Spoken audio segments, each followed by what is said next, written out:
തേടുന്ന ദൈവം, ആത്മാവെ നേടുന്ന ദൈവം,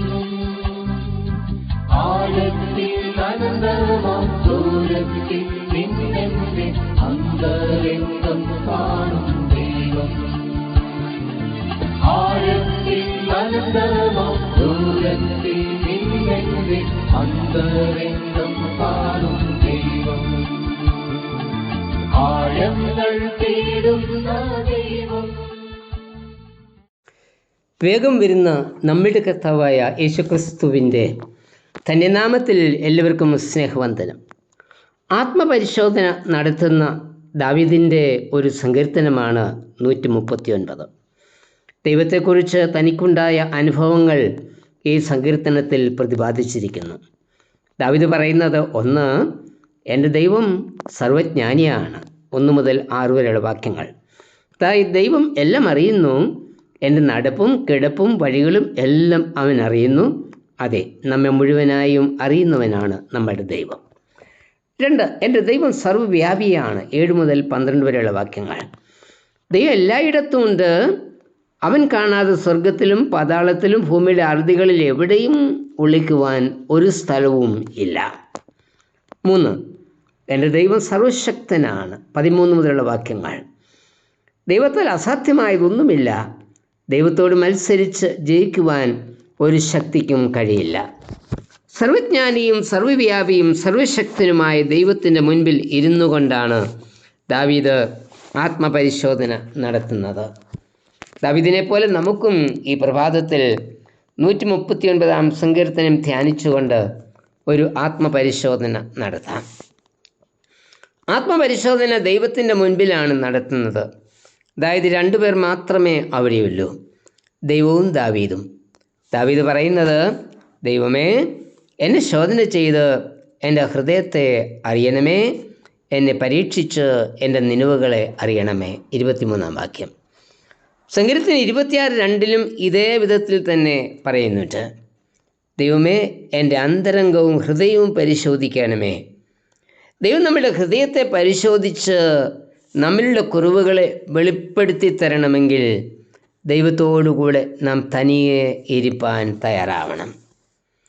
ദൈവത്തോടുകൂടി ആയിരിക്കുമ്പോൾ നമുക്ക് മറ്റാരെയും നോക്കുവാനോ മറ്റാരുടെയും കുറവുകളെ കണ്ടുപിടിച്ച് താരതമ്യം ചെയ്യുന്നതിനോ സമയം ഇല്ല.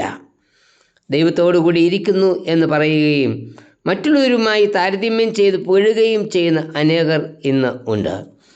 ജീവിതത്തിൽ സ്വയം പുകഴ്ചിയ ഒരു പരീശനെ ചൂണ്ടിക്കാണിക്കുന്ന ഉപമയാണ് ലൂക്കോസ് 19:9 മുതൽ 14 വരെയുള്ള വാക്യങ്ങൾ. ഇവിടെ പരീശൻ എല്ലാം പറഞ്ഞതിന് ശേഷം പ്രാർത്ഥന അവസാനിപ്പിക്കുന്നത്, ആ ചുങ്കക്കാരനെ പോലെയല്ല ഞാൻ എന്ന് പറഞ്ഞുകൊണ്ടാണ്. ലൂക്കോസ് 18:11. സ്വയം നീതീകരിച്ചുകൊണ്ടും മറ്റുള്ളവരെ കുറ്റപ്പെടുത്തിയും കൊണ്ടുള്ള പ്രാർത്ഥന. നമുക്കും ഈ വിധത്തിലുള്ള പരീക്ഷകൾ ഉണ്ടായിട്ടില്ലേ?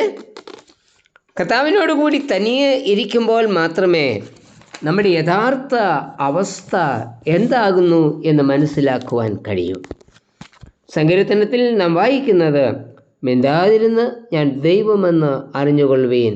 46 സങ്കീർത്തനം 10 വാക്യം. ദൈവത്തിൻ്റെ സന്നിധിയിൽ മൗനമായിരിക്കാൻ തയ്യാറാകുന്നവർക്ക് മാത്രമേ ദൈവത്തിൻ്റെ മഹത്വം കാണുവാനും സ്വന്തം കുറവുകളെ കാണുവാനും കഴിയൂ. മിണ്ടാതിരിക്കുക എന്നത് എല്ലാ ചിന്തകളും വെടിഞ്ഞ് സ്വസ്ഥമായും ശാന്തമായും ഇരിക്കുക എന്നതാണ്. കർത്താവും നാമും മാത്രമായി ഇരിക്കുന്ന അവസരങ്ങൾ നമ്മിലുണ്ടാവണം. യെശയ്യാവിനുണ്ടായ ദർശനം ഇവിടെ പ്രസക്തമാണ്. അനേക അവസരങ്ങൾ യെശയ്യാവ് ദേവാലയത്തിൽ പോയിട്ടുണ്ടെങ്കിലും ഇതുവരെയും ഉണ്ടായിട്ടില്ലാത്ത ഒരനുഭവമാണ് ഇപ്പോൾ യെശയ്യാവിന് ഉണ്ടായിരിക്കുന്നത്. ദേവാലയത്തിലുള്ള മറ്റാരിലേക്കും തൻ്റെ ശ്രദ്ധ പോയില്ല. യെശയ്യാവ് കാണുന്നത് ഉയർന്നും പൊങ്ങിയും ഇരിക്കുന്ന സിംഹാസനവും അതിലിരിക്കുന്ന ദൈവത്തെയും മാത്രമാണ്. ദൈവത്തിൻ്റെ വിശുദ്ധിയുടെ മുൻപിൽ നിൽക്കുമ്പോൾ പുറമേയുള്ള യാതൊരു കാഴ്ചകൾക്കും ശബ്ദങ്ങൾക്കും അവിടെ സ്ഥാനമില്ല.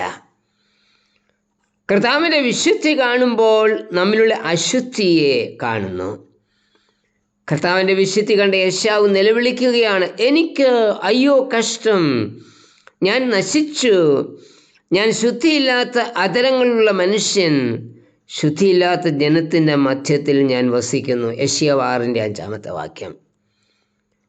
ഇന്ന് നാം കർത്താവിൻ്റെ മുൻപിൽ വരുന്നത് എങ്ങനെയാ? ഒരു കൈയിൽ മൊബൈലും മറുകൈയിൽ ആരാധനാക്രമവുമായിട്ടല്ലേ ആരാധനയ്ക്ക് വരുന്നത്? നിങ്ങളുടെ ഹൃദയങ്ങളെ ഉയർത്തുവീൻ എന്ന് പട്ടക്കാരൻ പറയുമ്പോൾ നമ്മുടെ കണ്ണുകൾ പോകുന്നത് ദൈവത്തിങ്കിലേക്കോ അതോ കയ്യിലുള്ള മൊബൈലിലേക്കോ?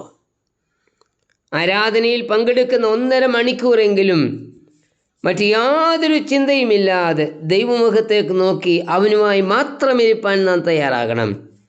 അപ്പോൾ മാത്രമേ കർത്താവിൻ്റെ വിശുദ്ധിയും നമ്മുടെ അശുദ്ധിയും കാണുവാൻ കഴിയൂ.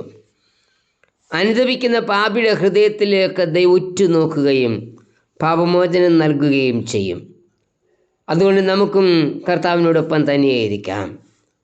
ദാവീദിനെ പോലെ നമുക്കും പ്രാർത്ഥിക്കാം, ദൈവമേ, എന്നെ ശോധന ചെയ്ത് എൻ്റെ ഹൃദയത്തെ അറിയണമേ, എന്നെ പരീക്ഷിച്ച് എൻ്റെ നിലവുകളെ അറിയണമേ, വ്യസനത്തിലുള്ള മാർഗം എന്നിലുണ്ടോ എന്ന് നോക്കി ശാശ്വത മാർഗത്തിൽ എന്നെ നടത്തണമേ എന്ന്. കർത്താവേ, നിന്നോടുകൂടി തനിയിരിപ്പാനും നിൻ്റെ വിശുദ്ധിയുടെ മുൻപിൽ എൻ്റെ അശുദ്ധി കണ്ട് കരയുവാനും എന്നെയും സഹായിക്കണമേ.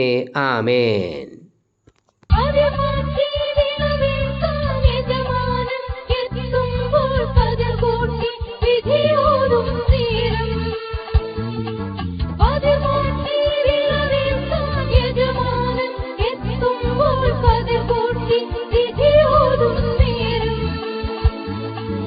അവനവൻ വിതറുന്ന വിത്തിൻ പ്രതിഫലം അവനായളന്നീടും ദൈവം. അവനവൻ വിതറുന്ന വിത്തിൻ പ്രതിഫലം അവനായളന്നീടും ദൈവം. ആഴങ്ങൾ തേടുന്ന ദൈവം, ആത്മാവെ നേടുന്ന ദൈവം,